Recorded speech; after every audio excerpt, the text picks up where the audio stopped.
In the fading light of the Soviet Union, where dreams often withered under the weight of oppression, a young Max Levchin, barely a decade old, slept soundly in his modest Kyiv home. It was April 1986, and just 90 miles away. The Chernobyl nuclear power plant unleashed a catastrophe that would ripple through history.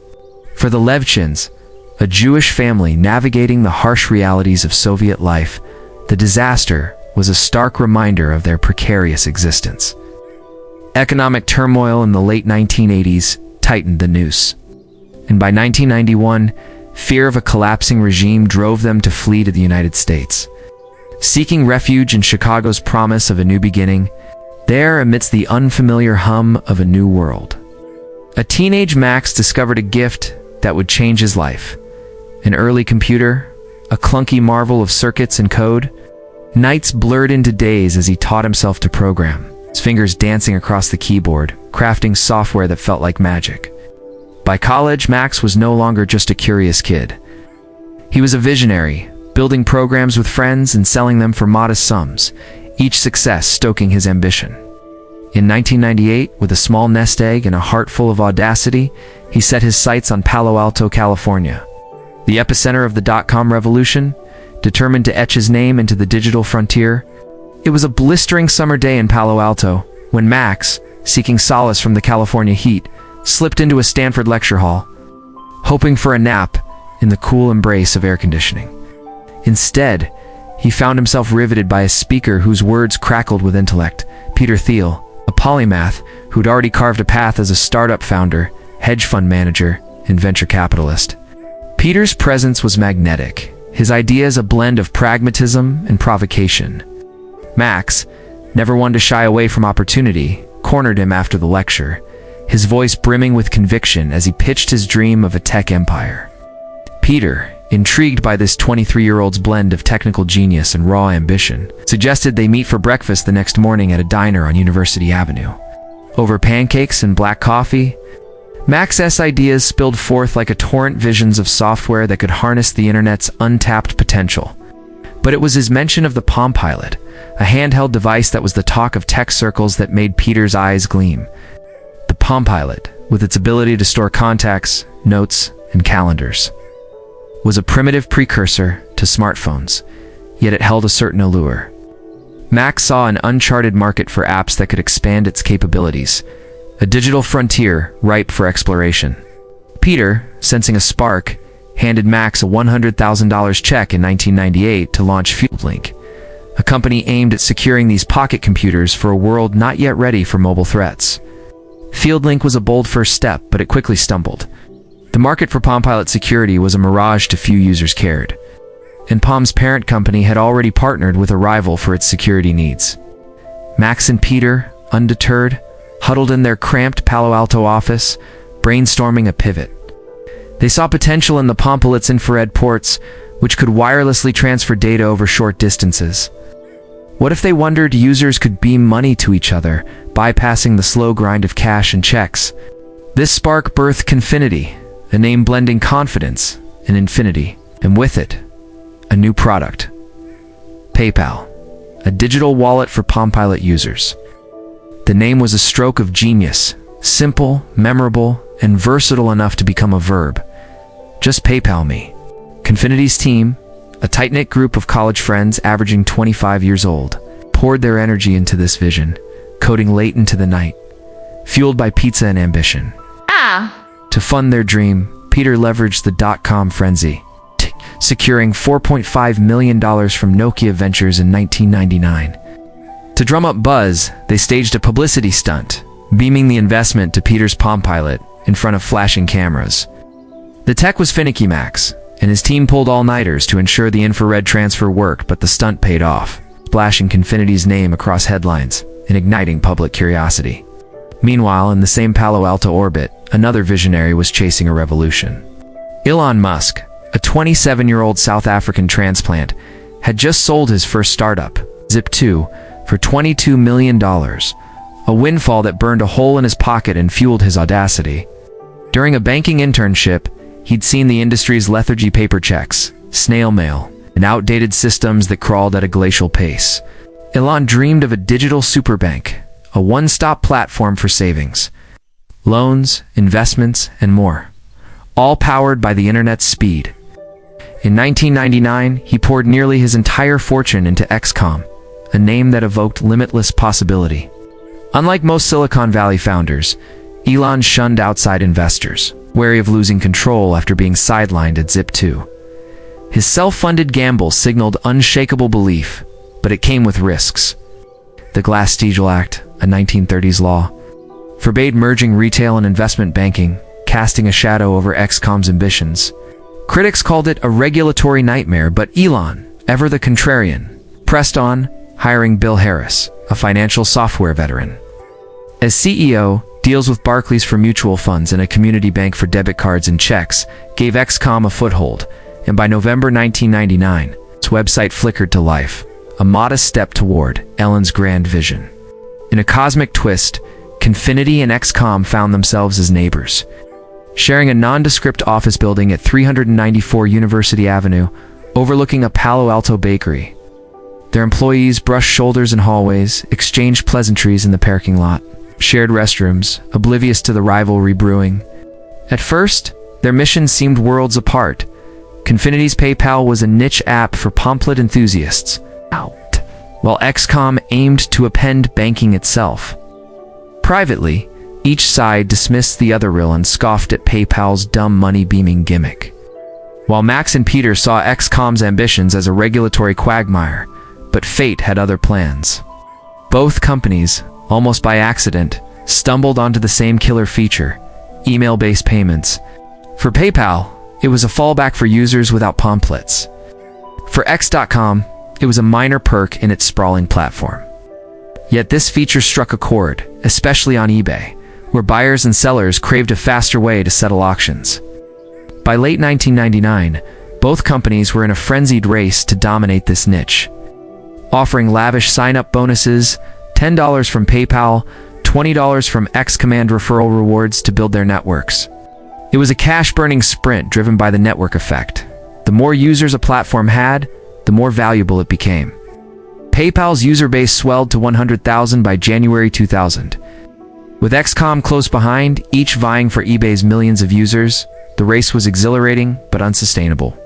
PayPal was hemorrhaging $100,000 daily on credit card fees, while XCOM's losses mounted as users ignored its broader services, flocking to its email payment feature. Both companies were sprinting toward bankruptcy, their sign-up bonuses a double-edged sword. Bill Harris, XCOM CEO, saw the writing on the wall. Two companies offering near-identical services were destined for mutual destruction. He pushed for a merger, but Elon, confident in XCOM's deeper pockets, resisted, believing he could crush PayPal. Negotiations were tense. Elon's initial offer of an 8% equity split for PayPal's teams sparked outrage, sending Max and Peter storming out. But as losses mounted, Bill issued an ultimatum: merge or he'd resign, a move that could derail XCOM's ongoing funding round. Reluctantly, Elon agreed to a 50-50 split, and in March 2000, the companies merged under XCOM's name, with PayPal as the payment brand. Elon became chairman, Bill stayed CEO, Peter took a finance role, and Max remained CTO, overseeing the technical backbone. The merger promised unity, but delivered chaos. XCOM's Windows-based system clashed with PayPal's Linux roots, creating a technical nightmare. Duplicate roles to finance heads, to marketing teams, sparked confusion. And the fierce rivalry between the teams lingered, like soldiers forced to share a trench. PayPal's user base soared to 1 million by March 2000, driven by eBay's organic adoption, but losses grew. Peter secured a $100 million funding round just before the dot-com bubble burst, a lifeline that saved the company as rivals folded, yet internal strife festered. Bill's push for fees and corporate formality, endless meetings, rigid hierarchies alienated Peter, who resigned in protest. Elon and Max, frustrated by sluggish progress, saw Bill's traditional approach as a betrayal of their startup ethos. In May 2000, they orchestrated a coup, rallying board members to oust Bill. Elon took the CEO helm, Peter returned as chairman, and the company seemed poised to rally. But Elon's vision diverged sharply from his team's. He pushed for a Windows-based PayPal 2.0, platform aligning with his XCOM dream, and insisted on rebranding PayPal as XPapal, handing out X-Rocks merch to a skeptical staff. Most controversially, he sidelined PayPal's core service to chase his superbank vision, alienating Max and Peter, who saw the email payment system as the company's lifeblood. Fraud was another festering wound. PayPal's lax verification accounts opened by Mickey Mouse or bots invited scammers who exploited sign-up bonuses and funneled stolen funds. Max took it personally, battling a hacker named Igor who taunted him with fake accounts. Max's response was revolutionary. He created an early CAPTCHA system, using distorted text images to block bots and built algorithms to flag suspicious transactions, turning PayPal into a pioneer of big data security. But the efforts strained resources, and innocent users sometimes saw their accounts frozen, sowing frustration. By September 2000, the rift with Elon reached a breaking point. While he was on his honeymoon in Australia, Max, Peter, Reid Hoffman, and others drafted a no-confidence letter, rallying signatures from employees and presenting it to the board. The timing was ruthless. Elon was unreachable, unable to defend himself. The board, blindsided by Elon's unilateral decisions, sided with the rebels. When Elon returned, he was devastated, his dream shattered. He'd poured his zip to fortune and countless hours into XCOM, only to be betrayed. Peter became CEO, scrapped PayPal 2.0, restored the PayPal brand, and refocused on email payments. Under Peter's leadership, PayPal turned a corner. To stem losses, they introduced premium business and premier accounts with 1.9% transaction fees, offering perks like 24-hour support and automatic withdrawals. Within a week, 9,000 users signed up, marking PayPal's first real revenue. On eBay, PayPal dominated, capturing 70% of auctions by 2001, outpacing eBay's bill point. eBay fought back, restricting PayPal's logo sizes and auto-enrolling auctions in bill point. But PayPal countered with tools like auto-filled payment forms and 1.5% cashback for debit card users. Tensions escalated. PayPal crashed an eBay event with branded t-shirts, while eBay partnered with Visa to waive fees. Yet PayPal's free service and user-friendly tools won out. By late 2000, it processed $1 billion in transactions, with $7.4 million in Q4 revenue. But eBay loomed as a threat, capable of banning PayPal outright. To diversify, PayPal launched PayPal Shops, a directory for known eBay sellers, and added payment buttons for personal websites, infuriating eBay further. In February 2002, PayPal went public at $13 a share, closing above $20 and valuing the company at over $1 billion. Champagne flowed, desks became dance floors, and Palo Alto buzzed with triumph. But whispers of a deal surfaced. eBay, unable to beat PayPal, offered $1.5 billion in stock to acquire it in July 2002. For PayPal's team, it was bittersweet relief from eBay's threats, but the end of their startup's wild spirit.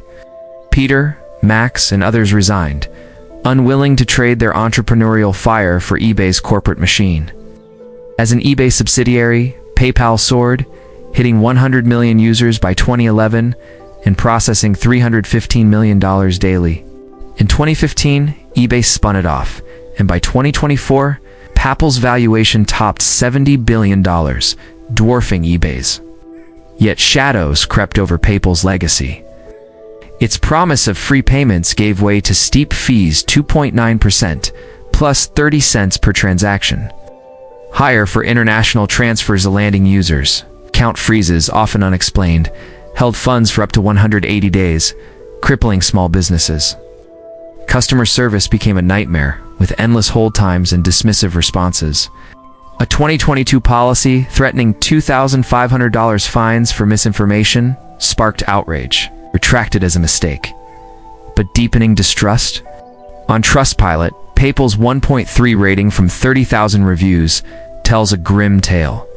Stories of frozen funds, ignored disputes, and scammers favored over honest users. The Consumer Financial Protection Bureau fined PayPal $25 million in 2015 for deceptive practices. And competitors like Zelle, Stripe, and Venmo now offer cheaper, friendlier alternatives. PayPal's stock, once $308 in 2021, hovers at $60 to $70 in 2025, reflecting its struggles. The PayPal mafia, however, reshaped tech. Steve Chen, Jawed Karim, and Chad Hurley founded YouTube. Reid Hoffman created LinkedIn. Peter Thiel backed Facebook. Russell Simmons and Jeremy Stoppelman launched Yelp. Elon Musk built SpaceX, Tesla, and revived XCOM as Twitter's new identity. When SpaceX teetered on bankruptcy, Peter's investment saved it, a testament to their enduring bond. PayPal's saga, born in a Kiju bedroom, forged in Palo Alto's crucible, and marred by modern missteps, is a tale of brilliance, betrayal, and the fragile line between revolution and ruin.